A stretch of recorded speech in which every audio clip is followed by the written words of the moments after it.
మరి ప్రెగ్నెన్సీ తీయించుకోవాలని అనుకుంటున్నావు కదమ్మా, మీ హస్బెండ్ తో డిస్కస్ చేసావా ఈ విషయం? మేము ఇద్దరం కలిసి డెసిజన్ తీసుకున్నాం మేడం. వద్దని అనుకున్నారు. Yes madam. Okay madam pregnancy ఇప్పుడు తీయించుకుంటున్నా కదా మేడం, దీనివల్ల నేను సైడ్ ఎఫెక్ట్స్ ఫ్యూచర్ లో ఏమైనా ప్రాబ్లమ్స్ వస్తాయా ఇంకా? నేను ఆల్రెడీ నీతో చెప్పానమ్మా, ఈ ప్రెగ్నెన్సీ అనేది తీయించుకోవడం స్మూత్ గా జరిగిపోతే ఇష్యూస్ ఏమీ రావు. కాకపోతే కొంతమందికి చాలా రేర్ గా అది బట్ జరగచ్చు.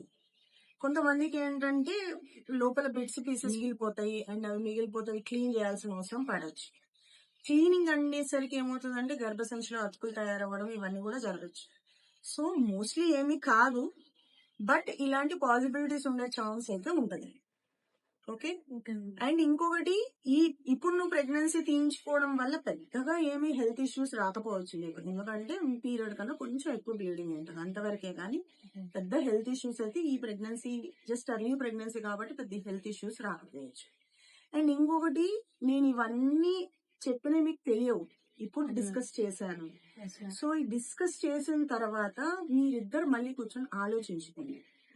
ఓకే, ఆలోచించుకొని అంటే నెగిటివ్ ఎఫెక్ట్స్ ఏముంటాయి ఇవన్నీ మీకు తెలియవు. మా దగ్గర అన్ని రకాల వస్తారు కాబట్టి మాకు ఏమేమి సైడ్ ఎఫెక్ట్స్ ఉంటాయి అన్ని తెలుసు కాబట్టి ఇప్పుడు చెప్పాలి. కానీ ఇవన్నీ మీకు తెలియవు కదా. సో ఇప్పుడే తెలుసుకున్నారు కాబట్టి ఒకసారి మళ్ళీ కూర్చొని మాట్లాడుకోండి, మీ టైం మీరు తీసుకోండి.